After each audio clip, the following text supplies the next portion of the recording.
Welcome into the January 25th edition of the Locked On Leafs podcast. I'm Mike DiStefano with Dave Morassutti. It's a game day, Leafs Nation. Leafs welcoming the blue shirts to town as Toronto has to keep it rolling on this homestand. We've got some practice updates and lineup changes for you guys today.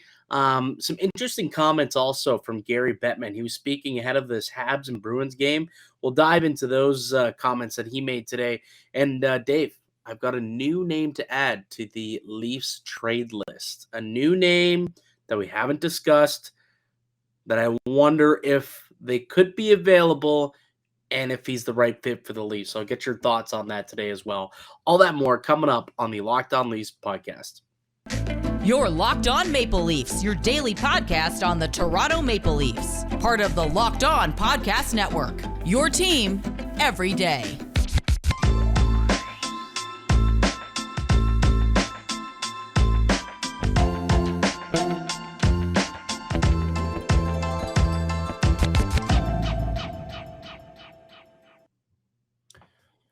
Hello and welcome to the Locked On Leafs podcast, one-stop shop for all things Leafs. I'm your host, Mike DiStefano from TSN 1050 Toronto Radio, also known as Al's brother on TSN's Overdrive and TSN 1050's Leafs Lunch. Joining me, it's my co-host Dave Morassutti from Sportsnet, also a writer for the NHLPA. Locked On Leafs is a daily Maple Leafs-centric podcast, so be sure to subscribe for free wherever you get your podcasts from. You can also check us out on video form on YouTube. That's Locked On Leafs on YouTube. Hit subscribe, hit the little notification bell, and you'll be alerted for when we put out new content each and every day, Monday through Friday. And this episode is brought to you by FanDuel Sportsbook, the official sportsbook of the Locked On Network. Make every moment matter more. Visit FanDuel.com/LockedOn today to get started. And I'm sure I'll be placing a couple wagers on FanDuel today with the Rangers coming into town, Dave. So we'll tee that game up. We'll get into those Gary Bettman comments. And there's a new name that has entered my mind when it comes to the Leafs potentially going after this player at the deadline. I'll be curious to hear your thoughts on that. So we'll do that in a few minutes as well. But why don't we dive into some of the changes that we saw to the lineup and things that we saw practice today heading into the game against the Rangers. So we had pondered this in yesterday's podcast. If, the changes to put Matthews and Marner back together, Willie and JT back together, is that going to stick? Is that going to continue into this next game against the Rangers? And we got our answer at practice today. It is. Sheldon Keefe came out and said he felt that the response that they got after he made the change in last game proved to him that the time is now to make that swap and go back to those lines. And hopefully they can have the same success that they had in the game against the Islanders tonight against the Rangers. Yeah, it makes sense. I mean, we've seen the Leafs make change to the lineup and quickly change back, and then it seems like it just goes back to the kind of similar issues that we have seen this team go through. So I'm glad that they're sticking with it. I mean, the same was going with Ilya Samsonov, right? They felt like he deserved to get the next start, and he rewarded them with a very good performance. So I like, it's hard to argue with the results of what came from that Islanders game. And we know that the Leafs can always change back, but I hope that this is something that will stick around for at least more than, one or two games. Like, let's get this a nice little run here. Yeah, I think it will. Like, he's pretty calculated. If he wasn't ready to commit to this, I don't think he would have made the change. We know what he does. And I think Sheldon Keefe, when he does this type of stuff, like we've heard him in the past say, I look at this in like increments of, 10-ish games, right? So I don't think it'll just be for a couple of games unless things go completely awry and they do need to switch it up. But I think they'll be given a bit of a leash here to try and, get back to being, and especially look at the Bunting Matthews Marner line. Like, they were arguably the best line in hockey a season ago. So you put those guys back together. Hopefully they can get off and running. And then we saw, what Nylander and Tavares look like against the Islanders. You got the Rangers coming in tonight. Can they do some similar things? I guess we'll have to wait and find out. So, so it's the same personnel that are in the top six, just reshuffling and looking a little bit more like it did earlier in the season, but hopefully they can have a little bit more success than they did back in October when they were originally together. As for the bottom six, couple other changes. Bobby McMahon going back up to the third line with David Kampf and Pierre Engvall.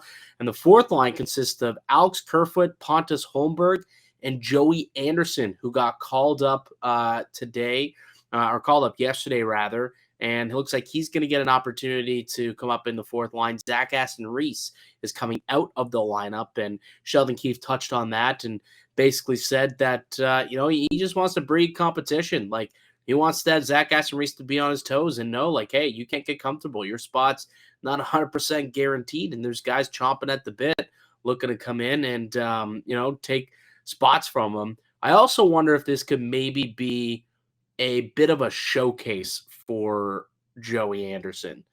Do you think that could have anything to do with this as well? I just think they also want to see, is Joey Anderson a guy that they can bring up, and take a spot, whether that's later in the season or in the playoffs. This is a showcase for him in terms of earning a spot in the lineup. And I also maybe even, as you're probably saying too, is a potential trade option, if teams are wondering, can this guy be an NHL option? And, the Leafs are going to have to be a little creative when they make some of their moves, especially if they want to avoid trading certain players. If they, and look, there are teams now, we heard Jim Rutherford say in that weird press conference that they don't really want picks per se, but they're looking for young players. And I'm wondering if more teams are going to try to go that route rather than just taking draft picks, because draft picks take a little bit longer to develop, and some teams are looking for more NHL close or NHL ready or close to being NHL ready options.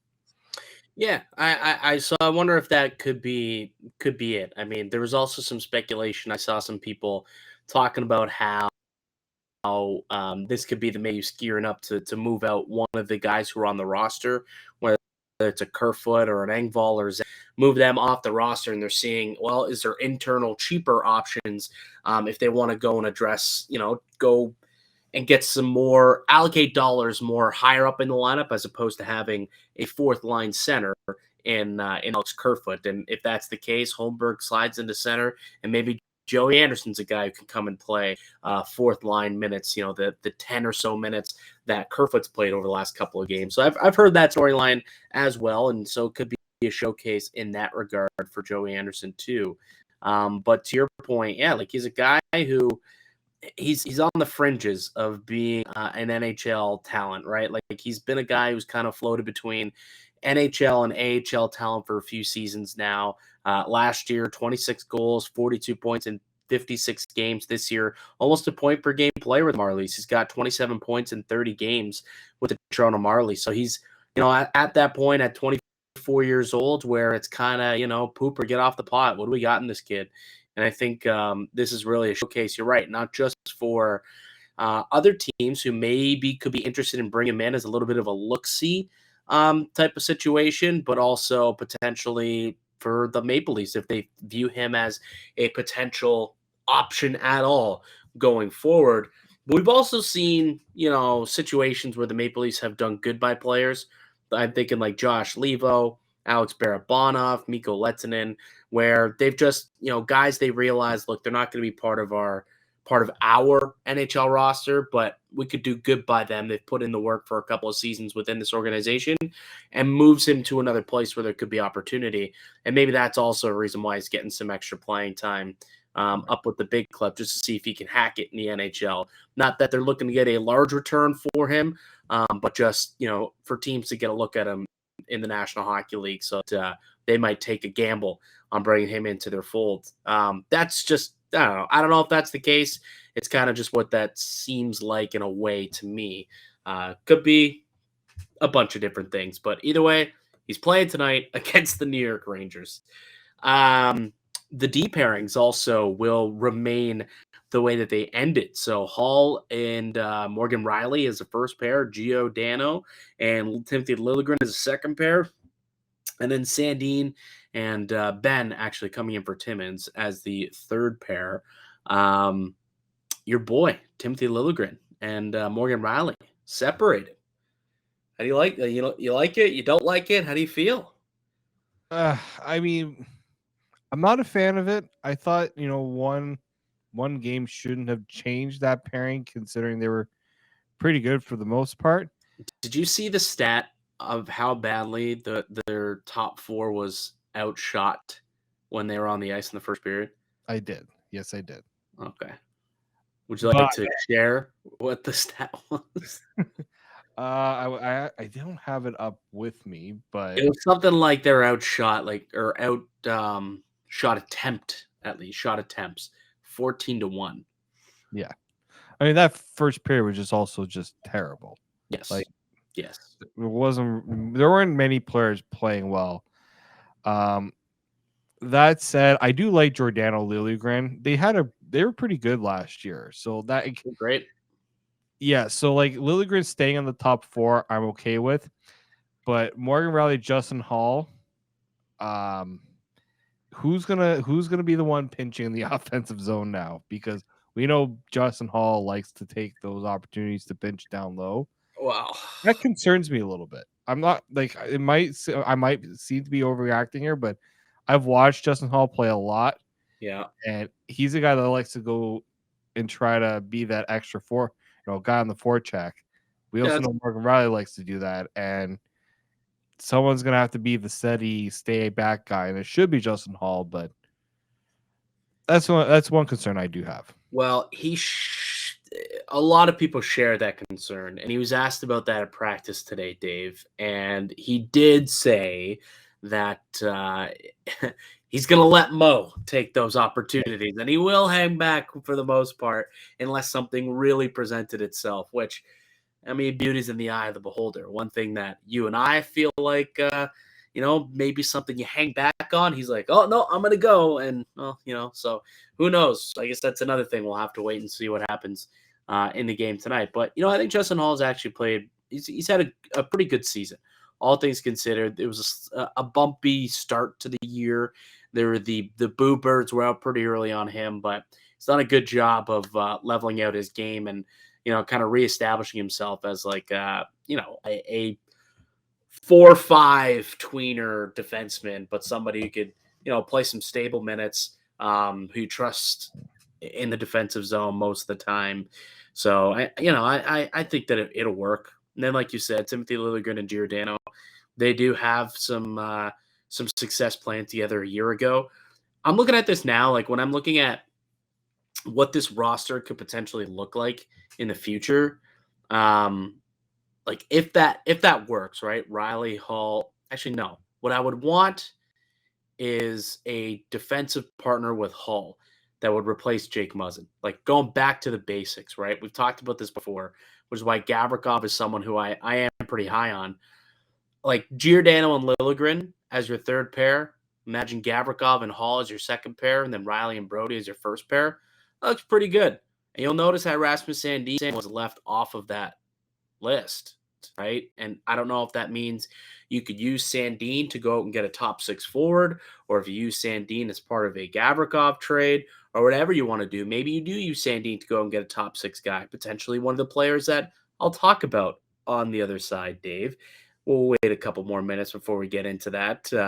But that's just something that's been percolating in my mind a little bit. I think the most ideal D pairings that we could see for this Leafs team is Riley, Brody, insert trade deadline pickup here, Hall, and then Gio and Lily as the third pair. I think that'd be a terrific, pretty deep six-man defensive unit for the Maple Leafs if they get the right guy to be with Justin Hall as a physical left shot defenseman. Yeah, there's when you're looking at where the holes are potentially in this lineup, just based on and look injuries. We say how deep this lineup can be. We take Brody out. You take one of these guys out, and you're like, the options don't seem as aplenty as we kind of have been boasting the last little while. Yeah. Brody, by the way, did take part in practice. His first full practice, he was in a red non-contact uniform, so he won't be in the game tonight against the Rangers, but might be able to play at some point before the All-Star break. If not, he should return directly after the All-Star break. So we'll see when TJ Brody hits the ice. All right, let's take a quick break. When we get back, we'll kind of go through some keys to tonight's matchup between the Leafs and the Blue Shirts, and then I'll let you know who the trade target that I've kind of been looking at today. And we'll get back into those Gary Bettman comments. And also, apparently, there's a defenseman that the Maple Leafs are looking to extend. We'll tell you who that is also a little bit later. But first, let me tell you about one of today's show sponsors. And of course, it is FanDuel. The NFL playoffs are here. We're really excited about our new sports betting partner for the Locked On Network because they're the #1 sports book in America and Canada. It's FanDuel. And if you're new to FanDuel, that's even better. They have so many great features that make betting on sports fun and easy. New customers join today to get started with $150 in free bets guaranteed when you place your first $5 bet. Just sign up at FanDuel.com/lockedon. That's FanDuel.com/lockedon.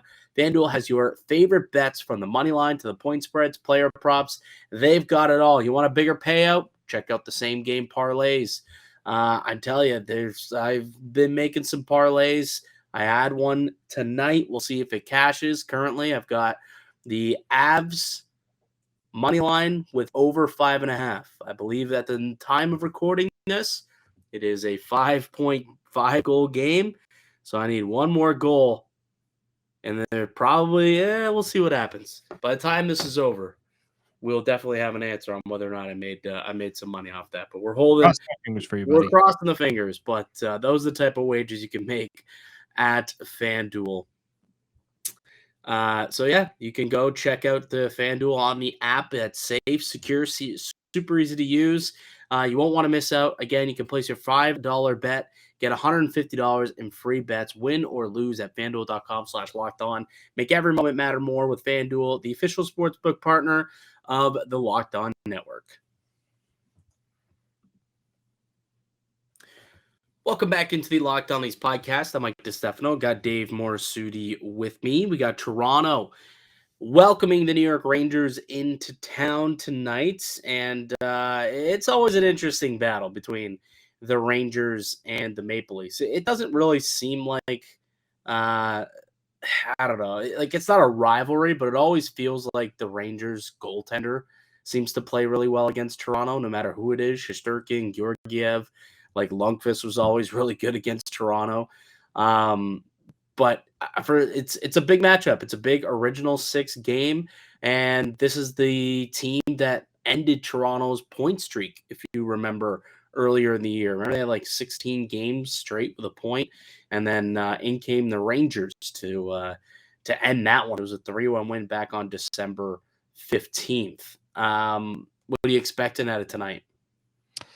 Well, hopefully a better result than the last time we saw the Leafs play the Rangers. It wasn't very pretty. So yeah, I mean they seem to find their way offensively against the Islanders. It's gonna be a little bit of a different story against the Rangers, that's for sure. The Rangers have been, they've been kind of where maybe most were expecting them to be. I thought I had a little bit of higher hopes for them in terms of where they'd be in the division, but they're coming off a pretty impressive win over Florida. I did watch parts of that game. Offensively, that team is able. They got a lot of depth in scoring there, right? Mika Zibanejad, Adam Fox, Panarin. Like these guys they got enough weapons that you got to be, on your toes, vigilant in your own zone. And Igor Shesterkin, he ain't going to be easy to beat as well, right? Maybe Leafs can go 2 for 2 on beating the Russian goaltenders after what they did to Sorokin the other night. Yeah, that's true. It's true. That was a nice tidy victory over the other Russian monster and Ilya Sorokin. Maybe they can do the same again. But I'm just looking at this, the last 4 games, they've scored 7 goals total the Toronto Maple Leafs have in 4 games. So it's less than 2 goals a game against the New York Rangers in the last 2 seasons. So since post-COVID, I guess, that's all they've been able to muster up against the New York Rangers and New York goaltending. So hopefully they can do better than that tonight and put some pucks in the back of the net. Hopefully they saved some goals on home ice there from the game against Sorokin and the New York Islanders. So we'll see. We'll see what ends up happening. But I think it'll be a good matchup. But the Rangers are won 5 of the last 6 meetings between these two. So the Rangers have kind of had their number. They've had Toronto's number of late. So maybe it's time for Toronto to kind of play the reverse Uno card here and get the victory, because Tampa won tonight, Dave, which means they're still, chipping away at Toronto. They got games in hand and they keep winning games too. So Toronto's got to keep up with them to try and hold on to that home ice advantage in the playoffs and, get a victory here against the Rangers, get you another 2 points, one step further to cement themselves as home ice favorites for the first round. Yeah, I mean these sort of, there's at this point in the season, you're trying to get as many points as you can. Getting a win against the Rangers would be nice. I'm thinking this is going to be a very tough one for the Leafs to win, but obviously any game for the Leafs is a winnable game. It's just, the Rangers always play them tough. Just something about them, something about this Rangers team and the way they, especially their forecheck in the offensive zone, always gives the Leafs fits. So hopefully they come out better on the other side this time. Yeah, absolutely. All right, Dave, we'll take one more quick break. When we get back, I'm going to tell you finally who the player I've been talking about is. He's a former Ranger, actually. He is formerly a New York Ranger, not with them now.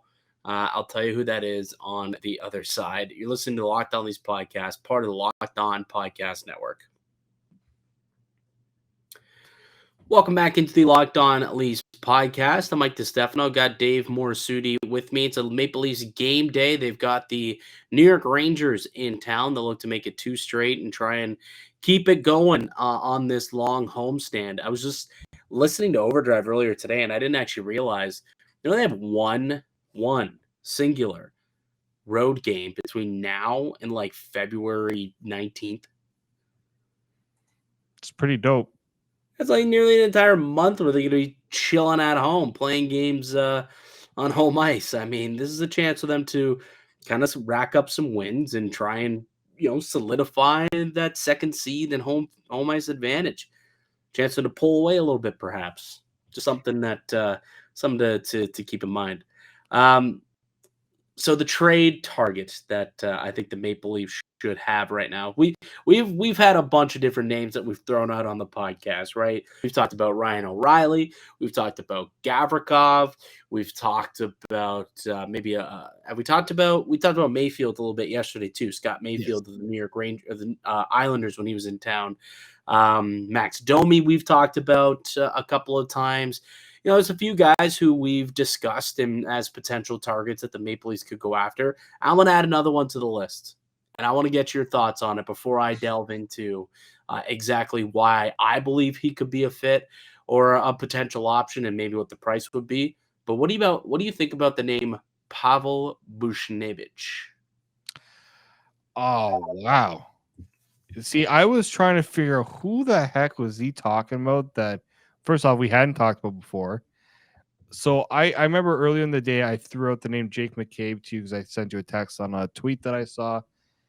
And then when you were kind of bringing this up, I'm like, oh, are we going to talk about this? And then you brought up former Ranger. I'm like, nope, that's not who he's going with.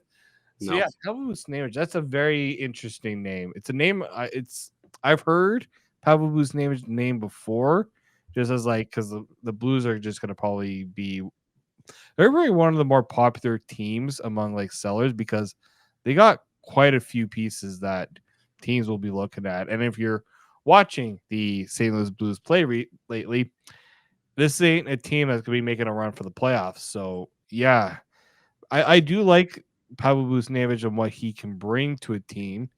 And he certainly won't cost what a lot of other guys around his play style would cost, in my opinion. Cost as in the price and what it would take from an asset perspective or his cap hit? I think the assets to give up. I know that when You don't think it would cost a lot? So when I know that the Blues paid Sammy Blais and a second round pick to Yeah, acquire him from the Rangers, which at the time was it was a filthy steal. A that was a absolute yeah, filthy it was steal. a pretty big steal. I think he was signed to I think he signed an extension. Yeah, he did. So he signed an extension, so it's worth 5.8 million, and there's 2 more years after this season on it. So they're trading for him. He's got 2 years left on the term at 5.8 million. So this is where, yeah, obviously it's gonna probably cost. I don't think it's gonna cost an outrageous amount to get Buchnevich. It all depends on, first off, if St. Louis is gonna be gutting it to the point where they're gonna get rid of guys like this. Because really, right now the focus should be on assets that are likely not returning next season. But I'm curious to know, what exactly are you valuing him at? I think he would be valued highly. Like I think that the conversation doesn't the conversation starts with Matthew Nyes if you're St. Louis. Hmm. And I mean, I'd be willing to go there. Like Pavel Buchnevich is a terrific player. I mean, like he's like in his prime right now. 27 years old, 6'3", 200 pounds. He has size, plays with an edge. We know that. 5.8 million for this year and the next couple is something that could be fit into this team's cap structure. Like that's not an outrageous sum, knowing that this team, or the cap is going up in the next couple of years. I think that if you could potentially add like Kerfoot's money into this deal, that would help. Obviously, I mean that money's coming off the books next year, anyways. But that's kind of where I was sitting at when it came to a potential option here. Because look, he's a guy who's been playing some really quality hockey for 3 years now. I mean, his final year with the Rangers, he had 48 points in 54 games. That was the COVID shortened season. 54 games played. Well, yeah, played 54 of the 56 games. He had 48 points, 20 goals. Last year, his first season as a Blue, actually 2 years ago, sorry, 30 goals, 76 points in 73 games. This year, point per game player, 38 points in 38 games, 15 goals. I mean, you're not going to get a point per game player here over the course of the last 3 years. He's been a point per game player. I don't think you're going to get him very cheap, knowing that he's also under contract for 2 more seasons and this year. So you get 3 runs at a Stanley Cup with this guy at sub 6 million. I don't see this being a cheap acquisition. I think it starts with Matthew Nyes, and you're going to have to add on top of that probably to get something done. Like Matthew Nyes, Rasmus Sandin, those are 2 chips that I think might have to be in play here to get it done. And honestly, I think I'd be willing to go there for a player like Buchnevich. well, you know exactly where you're going to get with them, right? And that's when I talked about trading Matthew Nyes, you're trading for someone you know exactly what you're going to get. Buchnevich has term. That's exactly what you want. Concern I have right now, I know he's dealing with an infection in his ankle. Mm. So we don't know what his status is going to be like post. They're going to reevaluate him post All-Star break. So if first off, the Blues are going to have to be motivated enough to move him. So they're going to have to get him back and assure teams that he will be healthy and able to contribute for the rest of the season. And you wonder, will the Blues think that they'll get their best offer now or in the off season if they do decide to move him? But he brings the qualities that you're looking for. I think the Rangers first made a big mistake when they traded him. So yeah, and you know what?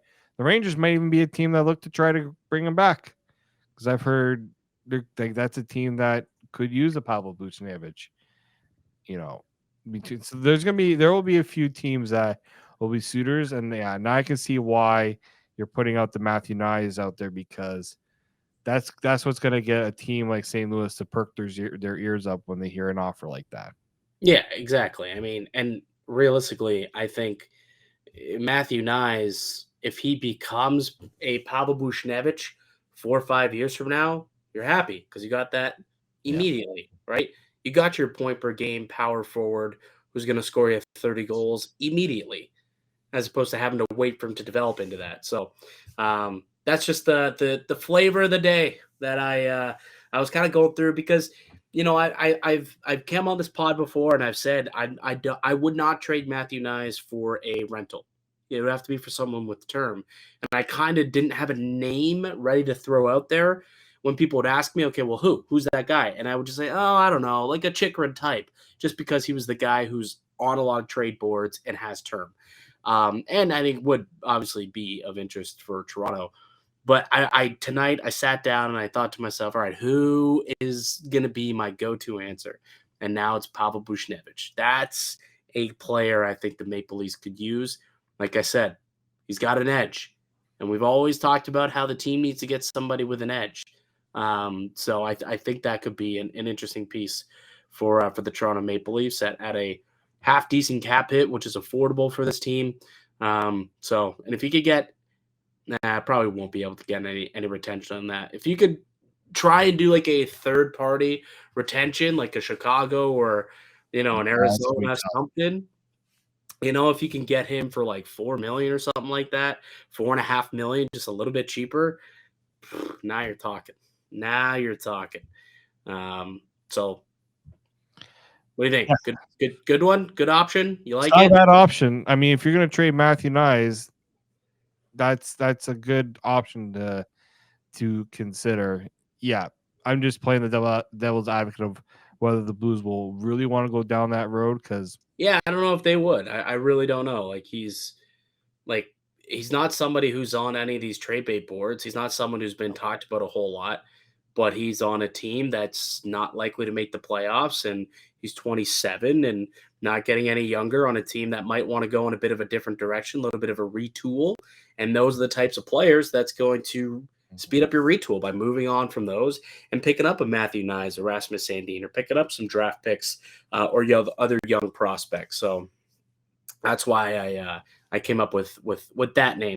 I'm sure there'll be plenty other names that I'll come up with between today and March 3rd or whatever day Kyle Dubas decides to make a splash and make a trade, which sometimes could be early. Sometimes it's usually like late January, early February. So it could be any time now that these deals could get made. Like I'm up in the media booth for these games. I'm seeing a lot of scouts taking in these games from a lot of different teams. So I think that hopefully the levy breaks at some point. We start seeing some trades around the NHL. I feel like maybe all it's going to take is like one of these guys, whether it's a Bo Horvat or a Ryan O'Reilly or a Gavrikov, something. One of these guys gets moving and they figure out price points, and I think we'll start to see a couple more deals start to filter through here, and maybe Pavel Buchnevich could be one of those guys. Really quickly, not sure if you saw the news. Chris Johnston reported on Insider Trading today that the Maple Leafs would like to talk contract extension with Connor Timmins and his camp. I believe that they've started preliminary talks. I wouldn't imagine this is going to be very expensive. I mean, we see the Maple Leafs do this a lot. They get out ahead of things and they do in-season extensions for players of this nature who are just breaking into the NHL. And typically they get something like a 2-year deal at like $900,000 or $850,000 or something like that. I wouldn't imagine that his contract will be any more than $950,000 or $1 million on a 2-year deal potentially, but just something to keep an eye on. Connor Timmins will be speaking with Maple Leafs brass about an extension. We'll get to the Gary Bettman chat tomorrow because it was just a silly comment talking about how nobody tanks, and we all know that's just simply not true. Just not true at all. No one tanks. No one. Yeah, no one tanks. Wink, wink. For those who are listening to the podcast and didn't see the wink there from Dave. Maybe we can get into it a little bit tomorrow, but it was just a dumb comment that obviously everybody disagrees with. No, it wasn't a dumb comment. It was a Gary Bettman comment. Isn't that the same thing? Catch on quick, Mike. There it is, pal. All right, that'll do it for us here today. Enjoy the game tonight, though. Rangers, Leafs, down at Scotia Bank Arena. I'd like to thank you all for listening and supporting the show. You can subscribe to the Locked On Leafs podcast on all podcast platforms and receive daily Leafs content. Follow myself on Twitter at Mickey_Canuck. Follow Dave at D_Morassutti. Morassutti. Follow the show as well at Locked On Leafs. Leave a like and a comment down below if you're here on YouTube. Let me know. Pavel Buchnevich, do you like it? Would you be willing to give up a package including Matthew Knies? Is that too much? What would you like to do, or who would you like to go after? You can let us know in the comment section down below. We'll be back with another episode for you guys tomorrow. We'll recap the game against the Rangers. Until then, keep it locked right here on Locked On Leafs.